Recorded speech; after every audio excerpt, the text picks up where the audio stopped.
UP के प्रयागराज में महाकुंभ की 13 जनवरी से शुरुआत हो चुकी है।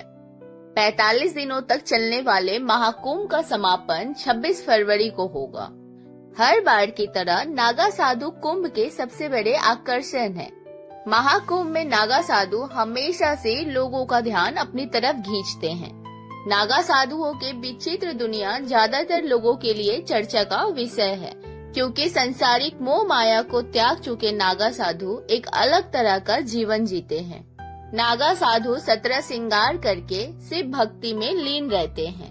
नागा साधुओं के बारे में तो लोग फिर भी कुछ जानकारी रखते हैं, लेकिन क्या आप महिला नागा साधुओं की रहस्यमय दुनिया के बारे में जानते हैं कि कोई महिला नागा साधु कैसे बनती हैं, वो कहाँ रहती हैं और उनकी दिनचर्या कैसी होती है? ये सब ऐसे रहस्य हैं जिनके जवाब बहुत कम लोगों को मालूम होते हैं। आज हम इस वीडियो के माध्यम से जानेंगे महिला साधुओं की रहस्यमय दुनिया के बारे में। तो आइए जानते हैं महिला नागा साधुओं के रहस्यमय संसार के बारे में। पुरुष नागा साधुओं की तरह महिला नागा साधु भी संसारिकता से दूर एक सन्यासी होती हैं। गृहस्थ जीवन को त्याग कर वो केवल ईश्वर आराधना में रमी रहती हैं। उनके लिए रिश्ते नाते, मोह माया, पैसा संपत्ति का कोई अर्थ नहीं होता है। वो तो केवल भगवान के ध्यान में अपना पूरा जीवन गुजार देती हैं। किसी भी महिला के नागा साधु बनने की प्रक्रिया बड़ी कठिन होती है। इसके लिए वही महिलाएं पात्र होती हैं जो अपने गृहस्थ जीवन की जिम्मेदारियों को पूरा कर चुकी हो या जिन्होंने गृहस्थी बसाई ही ना हो। कई मामलों में गृहस्थी त्याग चुकी महिलाओं को भी नागा साधु बनने की दीक्षा दी जाती है। इसके लिए उन्हें 10 से 15 सालों तक ब्रह्मचर्य के कठिन व्रत का पालन करना पड़ता है। महिला को अपने गुरु और अखाड़े के रमता पंचों को भरोसा दिलाना पड़ता है कि वो स्वयं को ईश्वर आराधना में समर्पित कर चुकी हैं। जब पंचों को यह भरोसा हो जाता है कि वह अब गृहस्थ जीवन में दोबारा नहीं लौटेंगी, तो उसे नागा साधु बनाने की स्वीकृति दी जाती है। इसके तहत कुंभ के दौरान महिला साधु को अपने बाल मुंडवाकर स्वयं को पिंडदान करना पड़ता है। फिर उन्हें पवित्र नदी में स्नान कर प्रभु की स्तुति करवाई जाती है। सन्यासी से नागा साधु बनने के इस प्रक्रिया में करीब 10 से 15 साल का वक्त लग जाता है। महिलाओं के नागा साधु बनने के बाद बाकी साधु साध्वी उन्हें माई, माता, अवधूतानी या नागिन कह के पुकारती हैं। उनका दर्जा बाकी सब सन्यासिनों से ऊंचा होता है और उन्हें आश्रम एवं आम लोगों में बड़ी प्रतिष्ठा हासिल होती है। दीक्षा के बाद महिला नागा साधुओं को नया नाम भी मिलता है। नागा साधु बनने के बाद महिलाएं प्रतिदिन कठोर साधना करती हैं।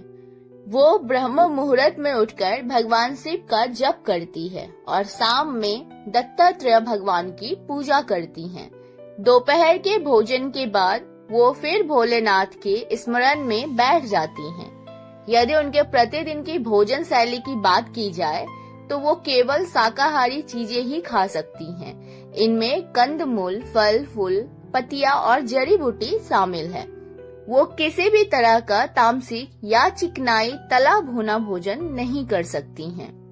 महिला नागा साधु किसी न किसी बड़े अखाड़े से जुड़ी होती हैं। हालांकि उनके रहने के अपने अलग आश्रम होते हैं, जहाँ पर वो बाकी महिला साध्वी के साथ जीवन व्यतीत करती हैं। जब कुंभ मेला लगता है तो उनके रहने के लिए अखाड़े में अलग व्यवस्था की जाती है। पुरुष नागा साधुओं के कुंभ स्नान के बाद महिला नागा साधु भी उसी पवित्र नदी में उतरकर डुबकी लगाती हैं और पुण्य का लाभ कमाती हैं।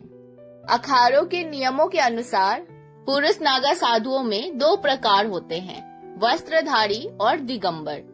यह उनका चयन होता है कि उन्हें शरीर पर कुछ वस्त्र धारण करना है या फिर पूरी तरह से निवस्त्र ही रहना है। लेकिन महिला नागा साधुओं के लिए ये नियम है कि उन्हें केसरिया वस्त्र धारण करना ही होगा। वो दिगंबर नहीं रह सकती। यह रंग उनके धार्मिक आस्था का प्रतीक है।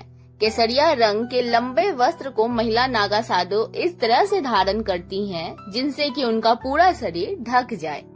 और उन्हें अपने माथे पर लंबा तिलक लगाना होता है। कुंभ के दौरान महिला नागा साधुओं के लिए माई बाड़ा बनाया जाता है, जिनमें सभी महिला नागा साधु माताएं रहती हैं। कुंभ संपन्न होने के पश्चात महिला साधु वापस अपने आश्रमों को लौट जाती हैं।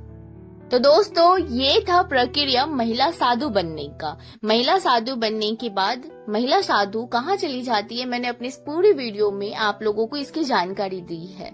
तो दोस्तों, वीडियो पूरा देखिएगा। अगर आपको अच्छा लगे तो प्लीज मेरे चैनल को सब्सक्राइब कर लीजिए। मेरे इस वीडियो को ज्यादा से ज्यादा शेयर करिएगा, लाइक करिए और बहुत जल्दी मिलेंगे एक नई वीडियो के साथ।